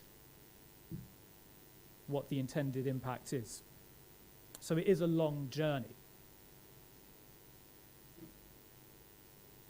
So in terms of my tips, as it were, of how to develop character within a school, and really what we should be trying to work towards together, is that there needs to be a whole school approach. There needs to be a clear vision that is generated from leadership, but within the school body, generated trust as well, and transparency, that everyone kind of knows what the mission statement is, what the purpose is. It's not about having values written on boards and, just kind of paying lip service to it. It's about having a whole school culture, and are the students aware of this? Do the students know what it means to be confident or to be resilient? Is it role modeled for them? Are there opportunities for students to develop these in the curriculum and outside of the curriculum? That's fundamental. Driven by strong leadership. Now, strong leadership can come from anywhere. We're all leaders. We're all teachers. We're all working within a school, whether you're associate staff, support staff. We're all leaders. We're all educators. There's a shared responsibility there. And as I said, modelled by staff as well. Where does it all fit in? Now, I'm wary of kind of reiterating Ofsted messages and so on, but it is very encouraging because the framework now takes into account character and personal development. It's been split with behaviour and attitudes and personal development, which is a very positive move. And again, as I said here, clear vision, embedded, whole school approach. It should be about provision, not about measuring individual students and their resilience, but what are we providing students within their school experience? What's the intent? Why are you developing social action? Have you identified that in the local community maybe there are issues that are affecting young people and the social action projects they're doing tie in to those issues? Or is it just a generic, we took them out volunteering one afternoon on a drop-down day? There has to be a clear intent and plan behind it. Some very good reading, Harry Kramer, From Values to Action. It's looking at how you can take a set of values and take those values and embed, develop them rooted in action within an organisation. Much of the research on emotional intelligence, on character, is rooted in entrepreneurial world and the business world. And education actually arguably has been quite behind this curve.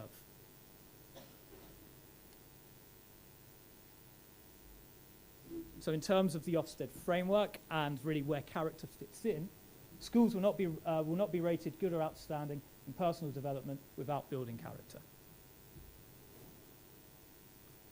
So the narrative has really gone over 10 years ago when Anthony Seldon was talking about character.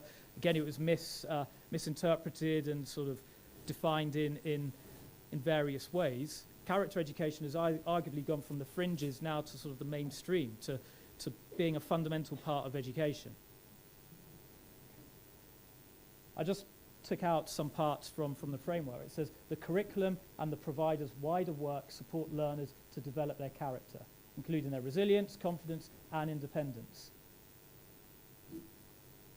I think Ofsted were very careful not to give a whole list of different character traits or the correct model to follow, because that wouldn't be an effective approach. The values you generate within your school, within your trust, are individual to your school, to your students. There isn't one way to do character, but there is an approach that should focus on provision and how many opportunities within the curriculum and outside of the curriculum are you giving students to develop their character. Developing pupils' character, the set of positive personal traits, dispositions and virtues that informs their motivations and guides their conduct. At King Henry, kind of the journey we're on, is to try and instill a greater sense of self-regulation, of students being able to identify what are positive character traits and positive behaviours, and those that they should not be fulfilling. So for behaviour for learning, character is about students developing self-regulation, moving away from kind of teachers wagging fingers and shouting in corridors, from students being able to identify when maybe they've let themselves down and let the whole school community down, accepting they've made an error, and then moving on. So it's a sense of actually owning up to mistakes and knowing what their flaws are and what our flaws are. Again, another misconception on character is that sometimes it's seen as a slightly kind of North Korean conformity of you must follow this guideline and everyone must be perfect. That's not it. It's about acknowledging when a mistake is made and then trying to be better the next day. And it ends with, this gives pupils the qualities they need to flourish in our society. So flourishing is about purpose. Moving away from just getting the 10A star, 10A star to C, 9 to 6s, and realizing what's the purpose of education? What's the purpose of the time students spend with us in classrooms, in schools? What's the purpose of what we do? And it's all there for us. It is all in our hands.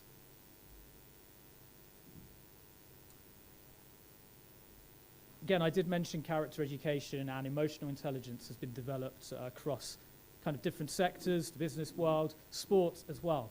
I was really fortunate to be in Silicon Valley 2 years ago during February half term on a school trip when the Super Bowl was taking place. Now, I'm not much into American football or rugby.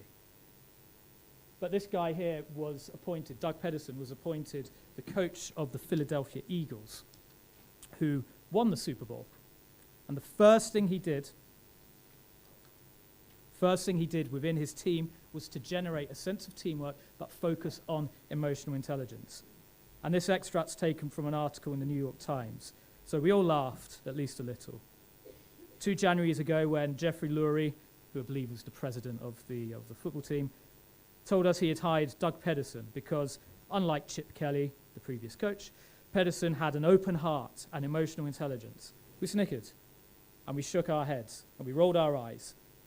Were the Eagles getting a coach or a nursemaid? We're not laughing anymore. So again, education, we have been behind this. While we've kind of been focusing on data paths and flight paths for whatever reason, kind of the rest of the world's been getting on and sort of evolving. So this sense of emotional intelligence is fundamental. It's fundamental to education. It's fundamental to business. It's fundamental to sport. If you look at an example from England, from the UK, Southgate, Gareth Southgate and the England football team. You know, one of the great successes has been creating this sense of a common culture, of a common purpose within the team. Realizing that the whole is greater than the sum of its parts. Again, another example from Deloitte, big city firm. Another report for you to look into is called Essential Skills for Humans Working in the Machine Age. So looking again at how technology is improving our lives, but how character and empowering students to be able to communicate in a very effective and human way is more important. So the report found that essential human talents are dominated by cognitive and social skills. The academic knowledge and skills acquired during school provide just a fraction of the aptitudes that will be essential in their careers. It's about ownership. If we have technology, and this is the essence of STEMpathy, we have technology that can think faster than us, that can achieve functional tasks in a much quicker and more efficient way, then yeah, certain roles will in the future not exist anymore. But how do we empower students to really protect themselves against that so-called threat? We should emphasize the human. Descartes said, I think, therefore I am. Well, we should be telling our students, you think, therefore you are. You trust, therefore you're a human. You care, you love. You have the ability to communicate. You have the ability to reach out to another human being. That's what we should be emphasizing. And I know you do that here. You can tell from the minute you walk in this school. But that needs to be emphasized.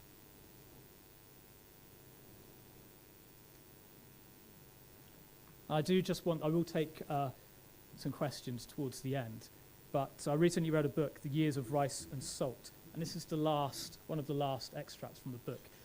The book's it's a very complex book looking at the idea of purpose, but the author, Kim Stanley Robinson, wrote this. We will go out into the world and plant gardens and orchards to the horizons. We will build roads through the mountains and across the deserts, and terrace the mountains and irrigate the deserts until there will be garden everywhere, and plenty for all. And there will be no more empires or kingdoms, no more slavery, no more usury, no more property and no more taxes, no more rich, no more poor, no killing or maiming or torture or execution, no more jailers, no more prisoners. No more patriarchy, no more caste, no more hunger, no more suffering than what life brings us for being born and having to die. And then we will see for the first time what kind of creatures we really are.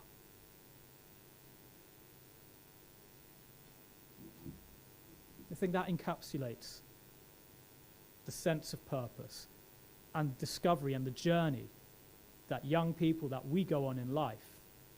And I often say it in assemblies, when I'm talking to students, some of the greatest lessons we can give young people is the benefit of hindsight and the benefit of helping them identify when they've made a mistake and instilling in them the sense of confidence that they can overcome that mistake or they can overcome the circumstances, good or bad, that they might be finding themselves in, and ultimately unlocking their full potential and finding purpose in life.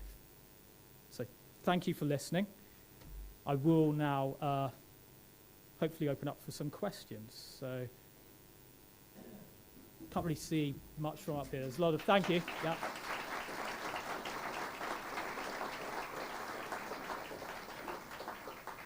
So I don't know if we have anyone in the room.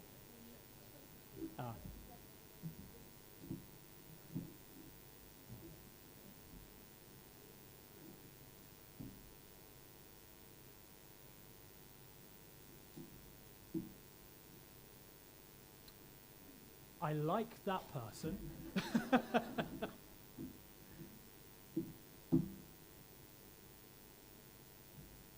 Does anyone have maybe... Sorry. Yeah.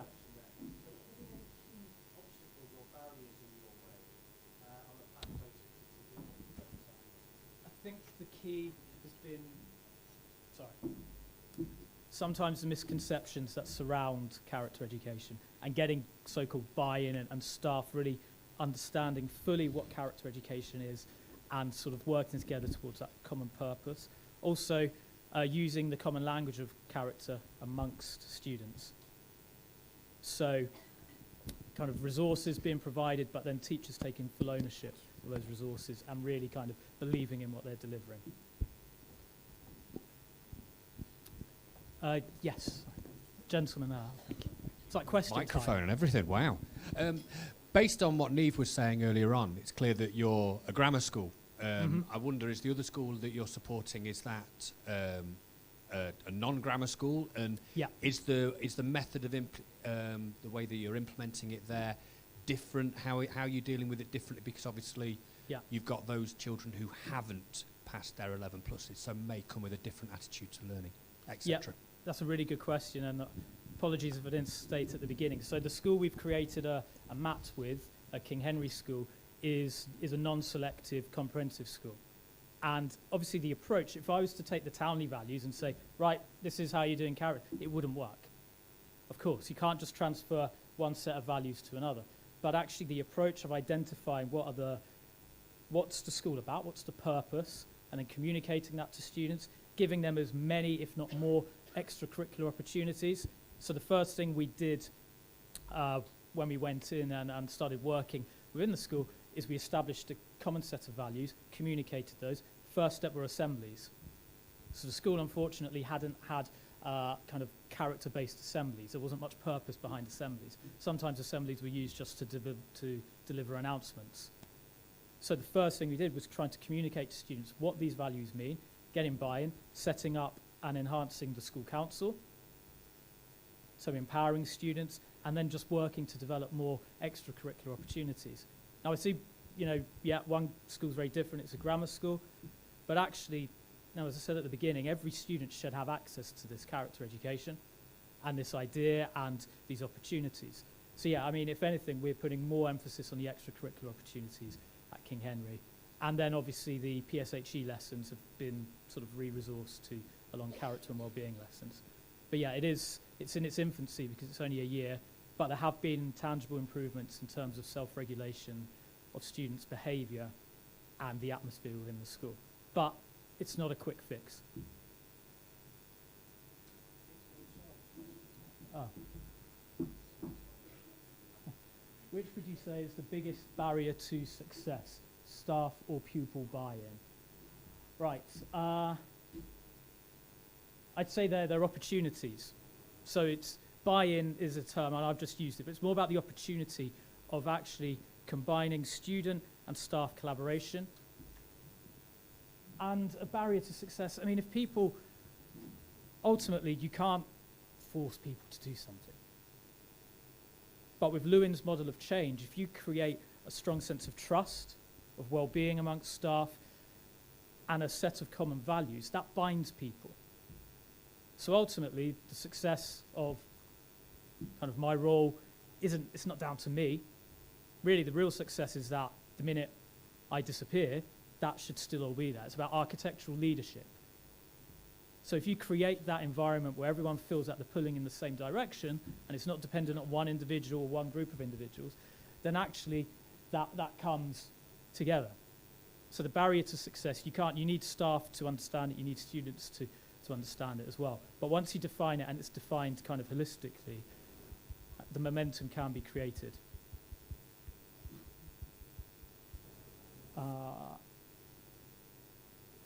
Okay, we've still got 5 minutes. How do you celebrate growth and achievement of your students? Brilliant. So we have a reward system, we have a house system as well. So we give house points. The points and the rewards aren't given simply for academic ability. Especially within a grammar school setting, it could be easy for the same students to be getting the reward points for their academic abilities. Actually reward them on the way they have demonstrated to the school community certain character traits. So we have a really nice display, it's called our Townley Muse board, where we'll have examples of students. Now if they want their photo up, they can have their photo up or their name. Underneath it of key value they have demonstrated, and then how they've done that. We do it for staff as well. So we've really moved away from simply house points on academic ability and handing in your homework on time, and really following on from the character traits. How do they show those in their daily lives at school? Questions, comments on the power of education for a more fraternal humanity? Our character is Catholic. Yeah, of course. So you have your value set. You've got that already. You know, there isn't a correct character set that all schools need to follow. It's dependent to their school setting. So you have your character values, you have your Catholic values, which already you can see from the morning, you know, the confidence of the students to be able to kind of lead worship and to start playing musical instruments and so on, and just kind of their off-the-cuff remarks shows that they're clearly developing confidence and character here. So it's not an either or. You don't have to follow one specific way. Okay. Right, thank you.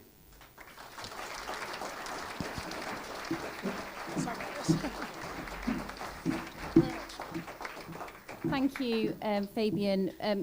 Highly informative and inspirational. The young lady in the video, you know, we meet lots of those young females and young men but her way she was able to articulate was just inspirational. And thank you for all those. I've certainly taken lots away.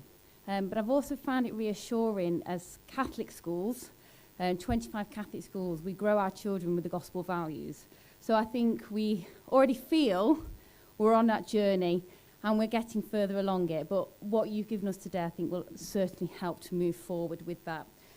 Just through Peter Giorgio, who's here with us today, the theme of the Bishops' Conference is actually on the virtues and how they look within Catholic education. So those who will be joining us on the Bishops' Conference, I'm sure you'll look forward to developing from building on from what Fabian has said even further. So thank you. And again, thank you very, very much for joining us today, Fabian. And some of you will be joining Fabian this afternoon for further information on character education. So thank you.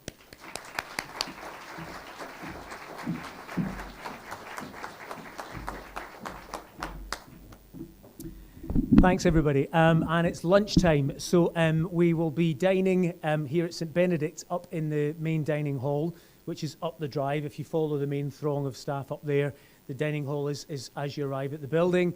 There'll be 3 places in there that you can get your meal and then collect a bottle of water and some fruit for dessert. There's also, our students this morning have been hard at work baking cakes, and any money that they raise, if you can give a donation, a generous donation, all of the money will go to our trust charities that we have. The dining hall will be one of the main spaces. The gym, which is just through the doors at the far end, will accommodate probably about another 150 to 200 of you. And then if there's any still need for overspill, which there may be if you make your way upstairs, the classrooms upstairs, which are maths classrooms, are available to you there. If you're at St Mary's, it's the dining room down at the end of the building. 1:15 is when we start the sessions for this afternoon, so we'll sound a little bell just before then to give you a reminder. Thanks, everybody, and have a good afternoon.